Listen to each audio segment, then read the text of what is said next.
Bismillahirrahmanirrahim. Assalamualaikum warahmatullahi wabarakatuh.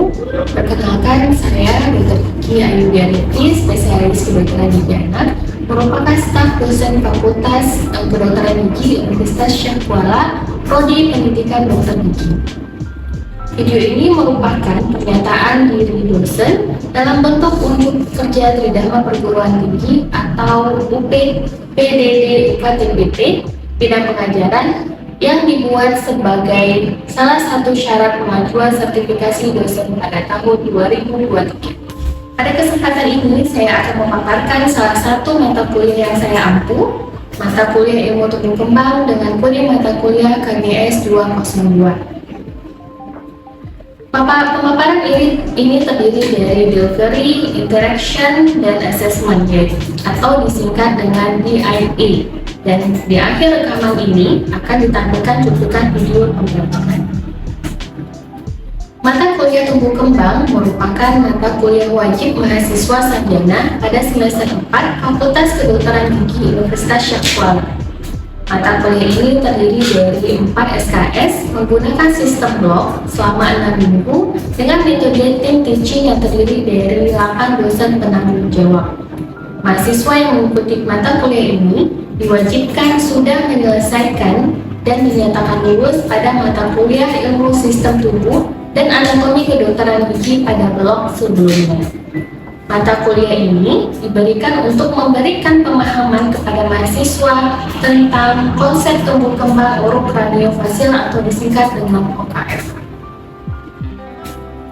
Adapun capaian pembelajaran atau CPL pada mata kuliah ini adalah yang pertama, bekerja sama dan memiliki kepekaan sosial serta kepedulian terhadap masyarakat dan lingkungan. Menunjukkan sikap bertanggung jawab atas pekerjaan di bidang keahliannya secara mandiri. Mengembangkan sikap dan kemampuan seperti kejujuran, kolaboratif, kooperatif, dan integritas. Mampu menunjukkan kinerja mandiri, bermutu, dan terukur. Mampu mengambil keputusan secara tepat dalam konteks penyelesaian masalah di bidang keahliannya berdasarkan hasil analisis informasi dan data. Mampu bertanggung jawab atas pencapaian hasil kerja kelompok dan melakukan supervisi serta evaluasi terhadap penyelesaian pekerjaan yang ditugaskan kepada pekerja yang berada di bawah tanggung jawabnya.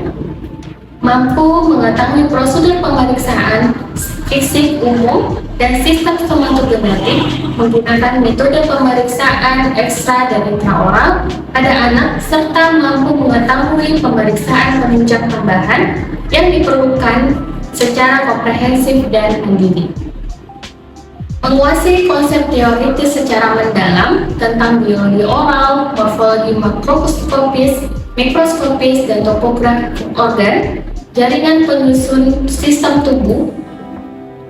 Menguasai konsep teoritis secara mendalam tentang biologi oral, morfologi makroskopis, mikroskopis, dan topografi organ, jaringan penyusun sistem tubuh manusia secara terpadu, proses tumbuh kembang dari kedokteran miofasial pranatal dan pasca-natal, komunikasi kesehatan, dan komunikasi terapeutik. Menguasai konsep teoritis secara mendalam tentang patogenesis penyakit atau kelainan yang meliputi infeksi dan infeksi dan non-infeksi, sterilisasi, disinfeksi, asepsis, obat-obatan yang digunakan untuk penyakit gigi dan mulut, termasuk efek samping dan interaksinya. Tata laksana kedokteran gigi klinik untuk membantu dalam memberikan pelayanan kesehatan gigi mulut, berpikir analitis guna mendukung evidence-based dentistry dan metode penelitian. Adapun capaian pembelajaran mata kuliah atau CPMK terdiri dari mampu memahami dan menguasai konsep dasar pertumbuhan dan perkembangan dan faktor-faktor yang mempengaruhinya, teori tentang tumbuh kembang, serta penilaian tumbuh kembang anak multidimensional secara fisik, mental, sosial, sensori, dan motorik, serta berbagai penyimpangan dan gangguan tumbuh kembang pada anak menurut gambaran klinis dan etiologinya. mampu mengidentifikasi kelainan dental, skeletal, dan fasial akibat adanya gangguan tumbuh kembang OKF serta hubungannya dengan fungsi estetik. Memahami dan mengetahui prinsip penatalaksanaan vokal infeksi gigi sulung yang meliputi pilihan, dosis, dan peresepan obat untuk anak, cara melakukan anestesi lokal, serta teknik pencabutan gigi sulung.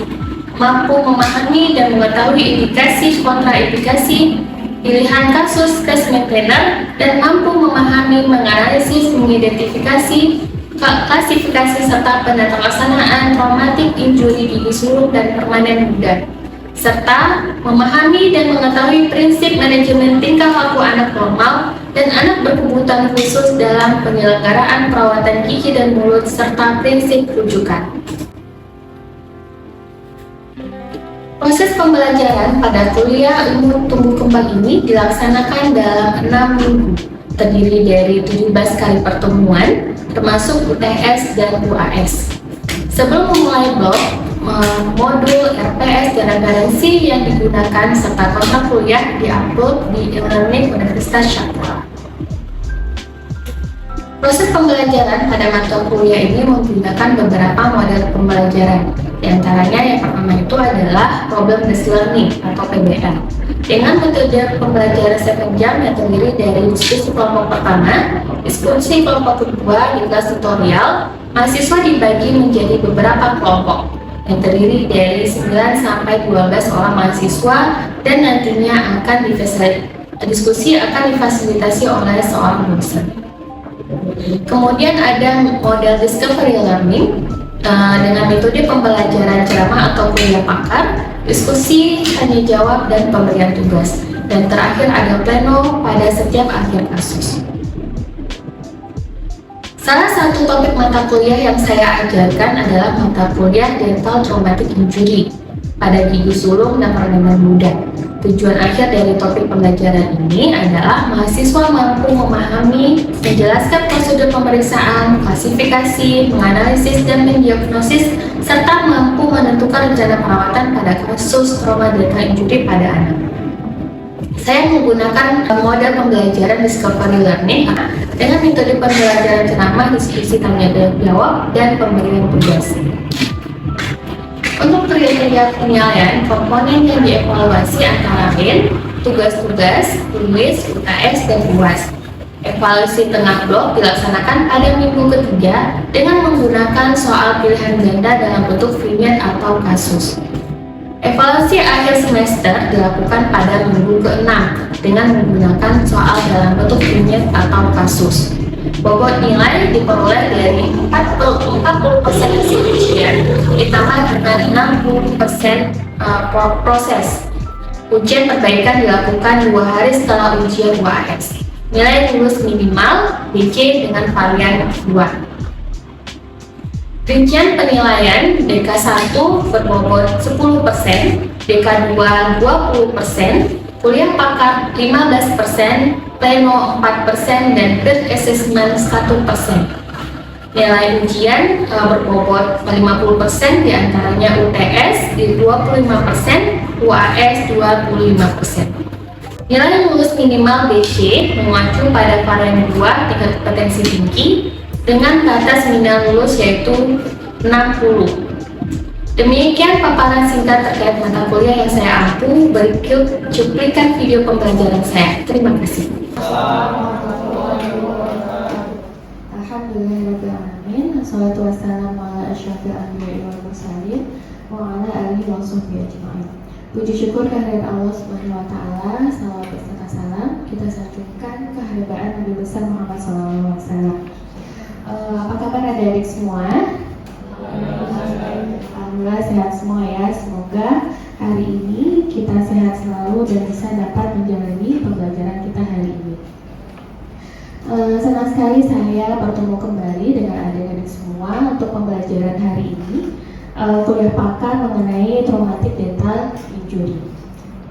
Yang pertama itu tujuannya adalah mampu memahami definisi trauma dental, kemudian mampu menjelaskan prosedur pemeriksaan, kemudian mampu menjelaskan klasifikasi dental trauma, Kemudian mampu menganalisis dan mendiagnosis kasus dan mampu menentukan rencana perawatan dari kasus trauma dental. Baik. Sebelum kita memulai materinya, saya akan memberikan sebuah video. Kita akan melihat video dulu, baru kita akan masuk ke pembelajaran. Silakan dilihat.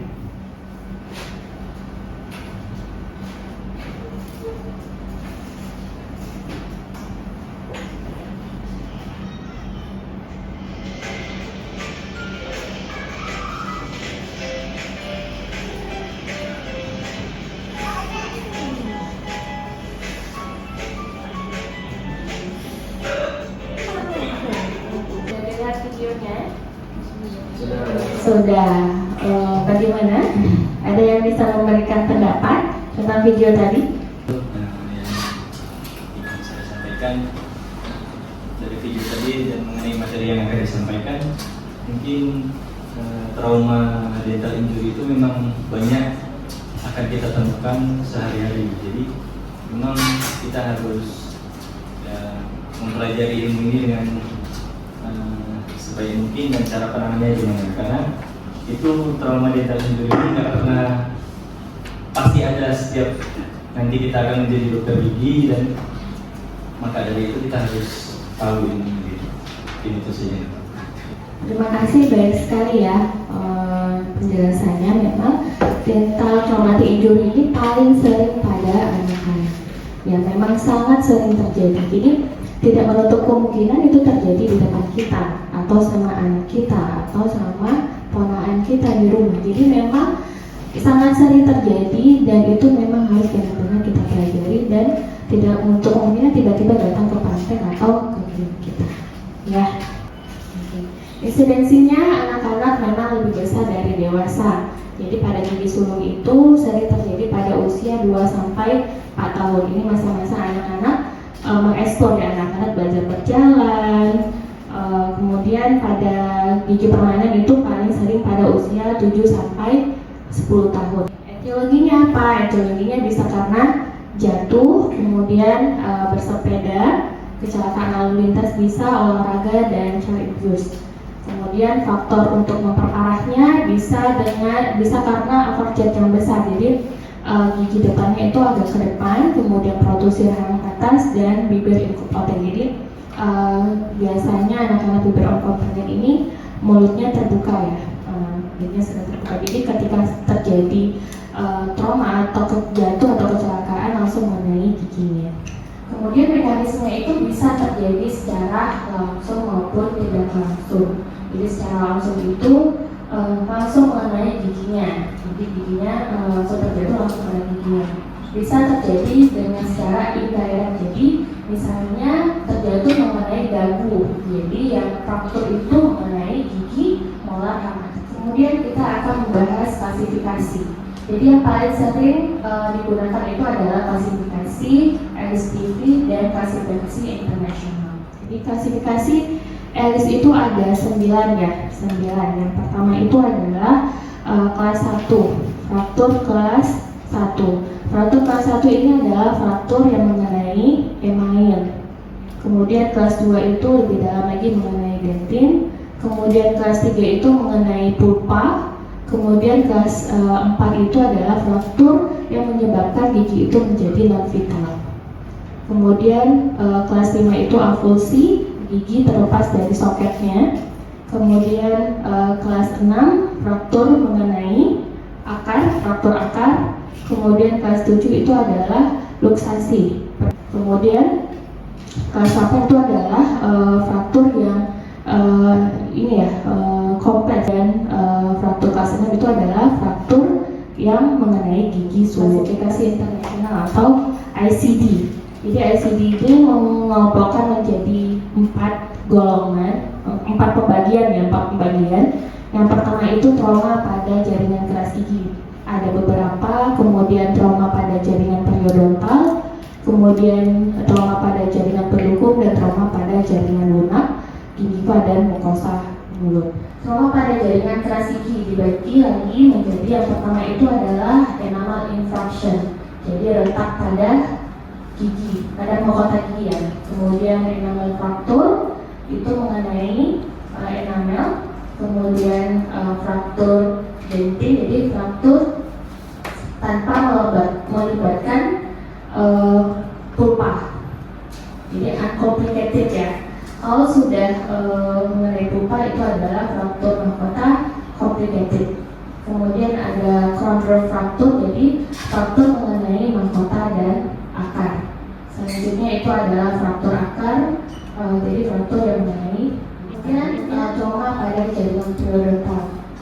Yang pertama itu ada concussion. Concussion ini adalah memar ya, memar. Jadi pada pasien itu biasanya tidak ada pembengkakan, tapi ketika kita raba gigi itu merasa sakit.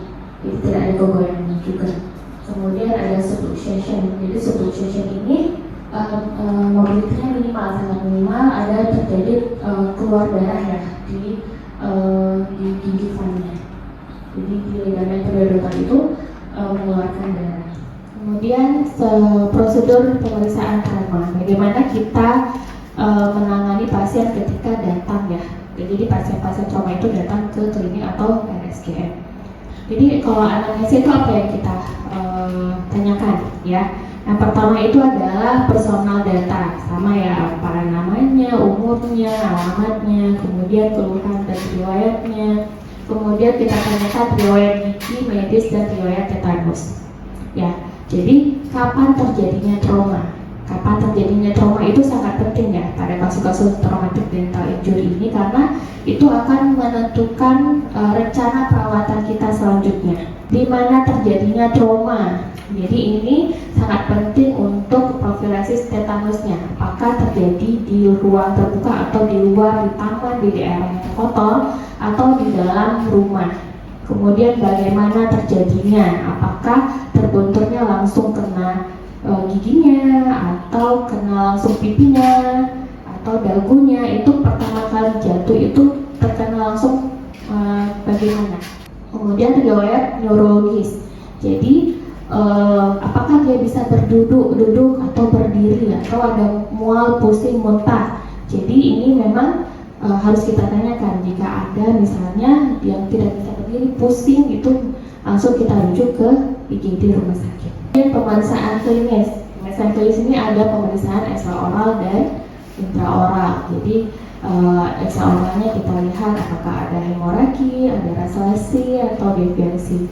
Kemudian pemeriksaan intraoral, kita pemeriksaan jaringan lunak, kemudian jaringan keras, tes vitalitas giginya, kemudian perkusi, fraktur akar, dan avulsia. Pemeriksaan radiografis ini sangat penting ya untuk kasus-kasus trauma. Jadi kita bisa melihat adanya kalau dari foto ronsen preapikal kita bisa melihat fraktur akar atau fraktur yang mengenai pulpa. Kemudian kalau suriganya kita ada fraktur mandibula, kita bisa merujuknya untuk foto panoramik. Kemudian pemeriksaan radiografis ini juga sangat penting untuk melihat keberhasilan perawatan kita. Jadi untuk perbandingan waktu saat kontrol. Selanjutnya kita akan diskusi tentang pelaksanaan fraktur pada gigi suluk. Untuk gigi itu ada crack ya, enamel infraction ya, enamel infraction.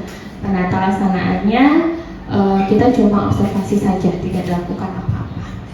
Kemudian kalau fraktur email kita perlu mereshaping, jadi atau menghaluskan tepi-tepi yang tajam. Kemudian kalau fraktur dentin kita bisa melakukan restorasi. Kalau fraktur mengenai pulpa, fraktur mahkota mengenai pulpa, apa yang bisa kita, apa rencana perawatannya? Yang pertama itu kita bisa melakukan pulpotomi. Kapan kita bisa lakukan pulpotomi? Ketika kejadiannya atau dental trauma itu dalam hitungan jam, jadi belum ada bakteri ya yang masuk ya. Kemudian bisa kita lakukan pulpektomi. Jadi kita tanyakan pasiennya kapan terjadi jatuhnya. Jika dalam hitungan hari, mungkin opsi perawatannya itu bisa kita lakukan pulpektomi.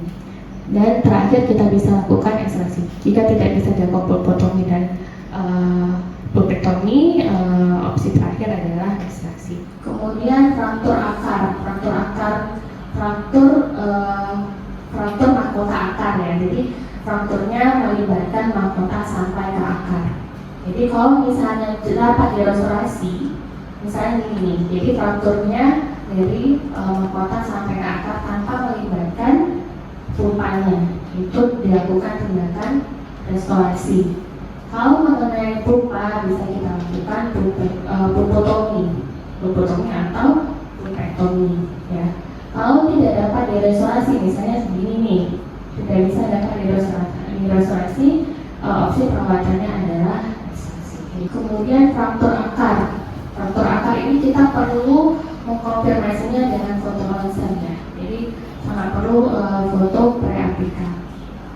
Jadi kalau misalnya fragmen koronal tidak bergeser, fragmen koronal itu kan kalau fraktur akar kan ada, misalnya ini fraktur nih, jadi ini fragmen koronalnya, dan ini adalah fragmen akarnya.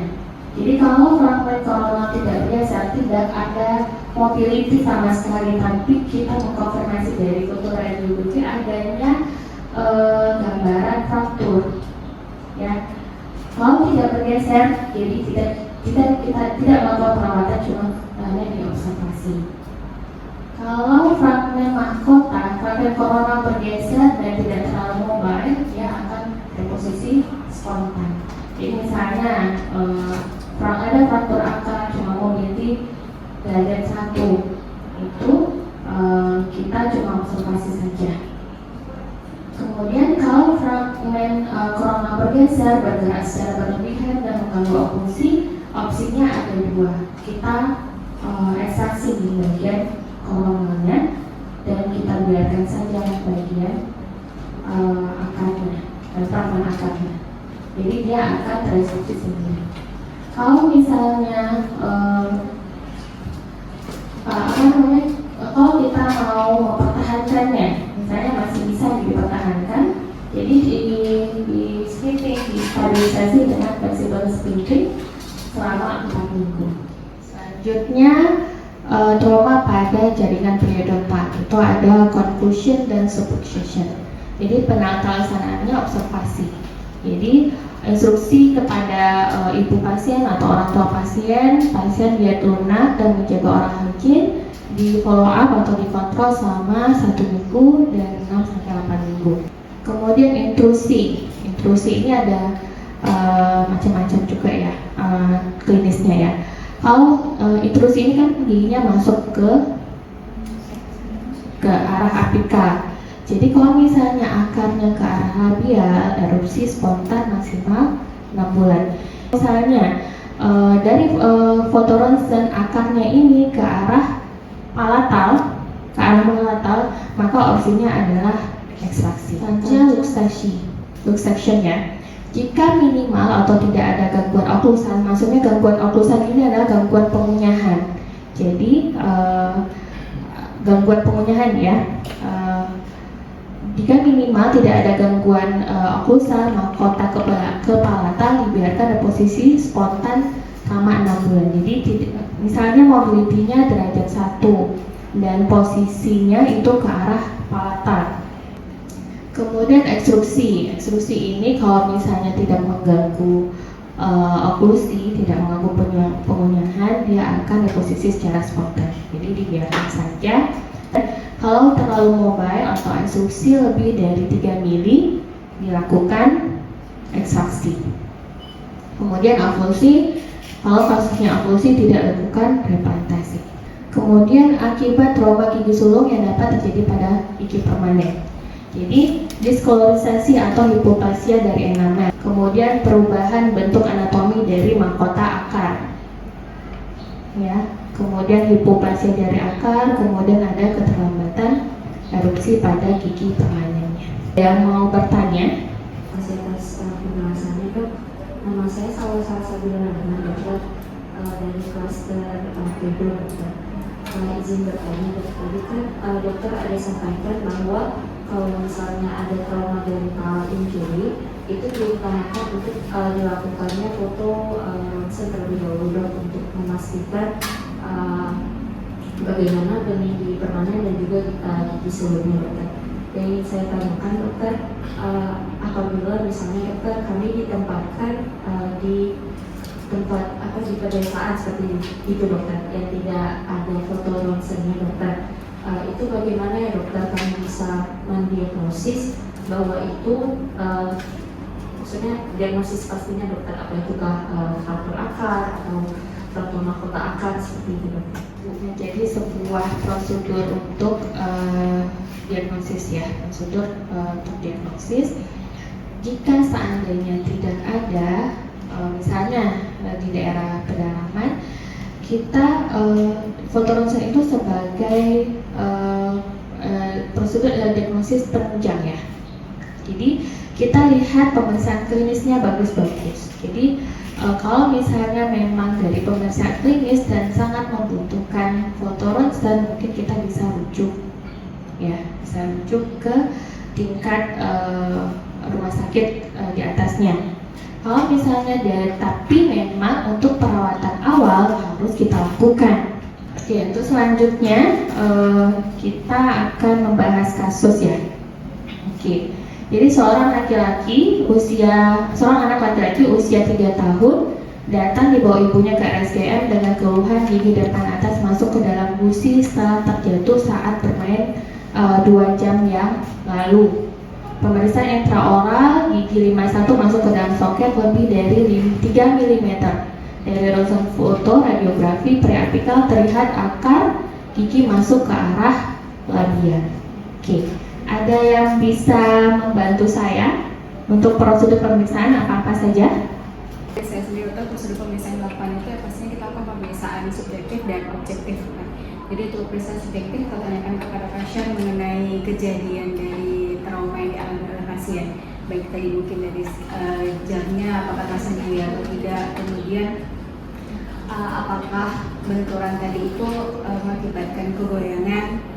Kemudian saya lakukan pemeriksaan objektif. Pemeriksaan objektifnya itu pemeriksaan fungsi, palpasi, kemudian kita periksa mobility, kemudian biasanya juga kita lakukan pemeriksaan, bisa juga pemeriksaan frenitus ya, untuk melihat apakah adanya cracking misalnya. Nanti kita bahas sama-sama ya terakhir ya. Kalau klasifikasi traumanya, ada yang tahu klasifikasi Alice berapa? Harusnya karena dia gigi sulur dia tetap klasifikasi 9. Ada yang tahu cara perawatannya apa? Opsinya apa? Kan gigi 51 masuk ke dalam soket lebih dari 3 kali, dan dari pemeriksaan radiografinya itu preapikalnya terlihat akar gigi masuk ke arah labia, yang mana berarti di bagian preapikalnya ke arah labia berarti tidak mengganggu dari gigi permanennya, sehingga bisa dilakukan observasi terlebih dahulu. Terima kasih. Prosedurnya, pemeriksaannya sama ya, anamnesis, pemeriksaan intraoral dan pemeriksaan radiografis. Klasifikasi Alice-nya benar tadi ya, kelas 9, ICD-nya intrusive luxation. Perawatannya adalah observasi, ereksi spontan maksimal 6 minggu. Oke. Untuk penata-laksanaan untuk gigi permanen, fraktur gigi permanen, kita ada tugas ya, tugas kelompok. Nanti silakan tugasnya dilihat di learning masing-masing. Nanti kita akan lakukan pertemuan berikutnya. Demikian kuliah kita hari ini. Bila kurang saya mohon maaf. Assalamualaikum warahmatullahi wabarakatuh. Waalaikumsalam.